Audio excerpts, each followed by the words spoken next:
Become a Golden Knight today and never miss a video by clicking that subscribe button and that bell. Also, join my Discord server, link in the description below. Hello my Golden Knights, it's richyrichgold here, and welcome back to another Greenville Car Reviews. In this episode, we will be reviewing the 2020 SirRodgers Sunglight. Let's get into it. Now, in order to actually purchase this vehicle, all you have to do is go into the vehicles section, and it's most easily found by literally just going sort high to low for the price, and then you just scroll down slightly, and it is right here, as you can see. Now, we're going to go through the actual page. So, it is a convertible type. I believe I just showed you it with the windows down, but we will have a look at that a bit later. Obviously, you will need the luxury vehicle pass to actually get this one. It starts at the base version for $430,200.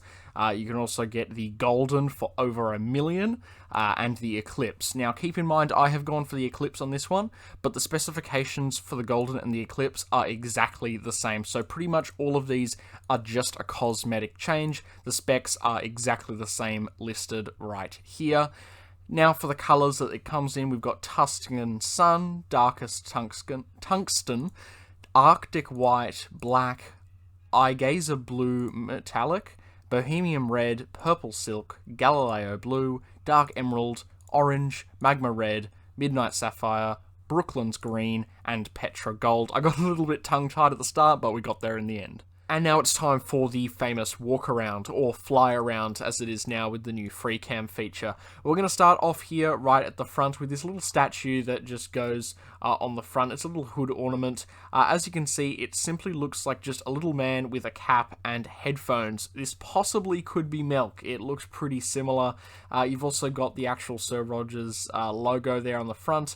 The grille detail is quite nice. I like how they've done that 3D. It feels a little bit sunken, but maybe that's just me. The number plate is in the center, so that is quite good. Sometimes they do put it off to the side, but I quite like it in the center. We're going to do an interior after we go all the way around. We actually have this really nice little 3D logo. It's good that they didn't just do a sticker as they did on the front. That looks really nice. The door handles look really nice and unique for sure. The rims are not too bad. It would actually be interesting to see if the SirRodgers logo stays upright. I know that in the real-life version of this car, it is a famous feature to make sure that the logo doesn't actually rotate, so that's interesting. Obviously, the lights at the back look really good. It's actually quite a thin car. From the back here, it kind of looks pretty thin. From the front, it looks relatively wide, but it's not a massive car. And obviously, we've also got the 3D logo platform there as well, so that looks really, really nice. Now, for the interior, obviously, we've got 4 seats. We've got, a really nice dashboard here in the back. It looks like carbon fiber as well up on the front dashboard. We've got a clock there, a bunch of other dials at the front that look quite nice as well. The steering wheel looks good, if not a little blocky. We've got all of this nice detail. I mean, they really do a fantastic detail whenever they do the actual convertibles. It's just really nice. Everything looks pretty nice. The door inserts are good. It's a lot of carbon fiber. Some would say maybe too much, but that's just up to you. There's no speaker detail, it seems. It's just kind of gaps for one. So that's a little bit of a shame, but we do have, obviously, detail for the actual little visors there. So overall, I'm super happy with the detail. Obviously, on all the convertible cars that we do, the detail is fantastic, so let's go ahead and move on. Here's what it sounds like starting up. Here's what the horn sounds like. And here's what it sounds like to drive.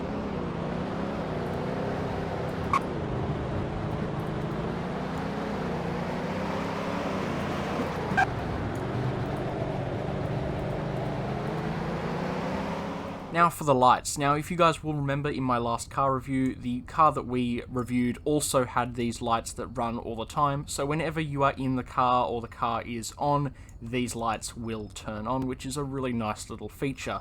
Now for the actual main lights, if we go ahead and actually turn our lights on, we can see they are very, very bright.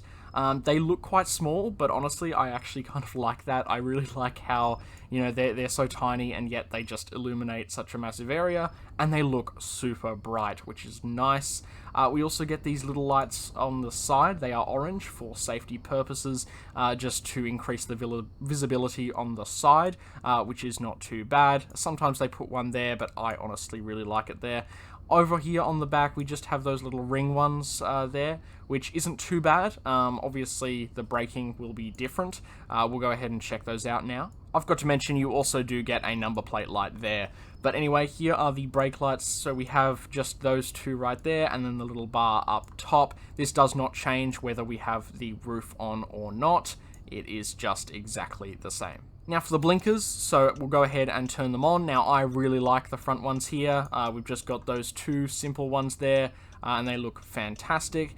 We don't have that one on the side, but we do have one right here just under that side logo, which honestly I really like. It's not super bright, but honestly you don't want to ruin the looks on this car with massive lights or anything, so that actually does the job pretty well. Over here on the back we just have those center red lights illuminated, so no orange ones on this car, just those red ones. But other than that, it is pretty nice for the lights. The 2020 SirRodgers Sunglight is based off of the 2020 RollsRoyce Dawn in real life. Now it's time for the 0 to 60 miles per hour time, or 0 to 100 kilometers per hour time. So as always, we are going to go ahead and go full revs, and then I will start the stopwatch as soon as I let go of the handbrake. We're going to go in 3, 2, 1... There we go, and I'm just going to stop the timer as soon as it gets to 60. Done. Okay, so that is 0 to 60 in about 4.4 seconds. So that is not bad at all. Not too shabby. I'm actually kind of surprised. I thought this thing would be a bit slower, but it looks like they've done a really good job, and it's got a pretty powerful engine in it. Now it's time to test how it actually is to drive. Now, first of all, I'm going to talk about the actual convertible feature and driving in first person. So when we go ahead and put the top down, first person driving view is not great. I wish that maybe put the player lower or made the windshield bigger, because that is like trying to look out through a tank. It is not working for me whatsoever, but alas, it's up to personal preference. The steering is horrible. I don't like it at all. It just is way too tight and way too slow. And the braking's good, but the steering, not a fan whatsoever. Acceleration in normal driving is very slow, unless you keep it in sport mode all the time, which can sometimes get just a little bit annoying. Honestly, the drive, it's a pretty okay acceleration, but it's not brilliant at all. It is a very slow start, unless of course you do go into sport mode. So for driving around, it's pretty much just better to go straight in this thing. I mean, you don't really want to stop and start a lot, and additionally, it's not great to turn either, so you have to slow right down, and my settings for the steering speed as well are on medium, so that should be pretty good. I'll go on fast just to show you, and it is pretty much exactly the same. So unfortunately, I am a little bit disappointed with that. Now, my version of the car, which is the Eclipse, sells for $430,000. So $490,000 is what you would pay for this one, but it actually only sells for the base price. So you could still sell this one and then get the base if you didn't like the darker colors. So that's actually a really interesting feature.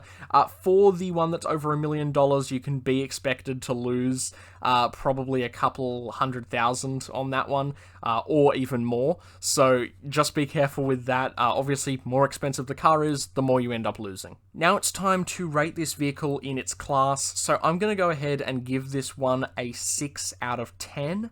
I am not really going to give it any higher because I am quite disappointed with the actual performance of this vehicle. It's not brilliant. It's quick in sport mode, but it's terrible at racing. The handling is awful in every single mode that you could do. The acceleration in drive is pretty poor, and the braking is good. So that's the only thing. The only thing that I like pretty much about this car is the acceleration in sport mode and the braking. That is it. That is all I like about actually driving this car. The detail is phenomenal, as it always is on the convertibles.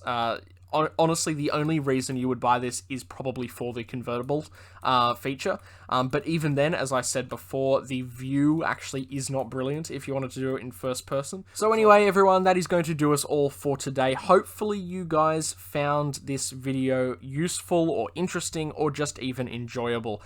So thank you all very, very much for watching once again, and I'll see you all in the next video. Goodbye.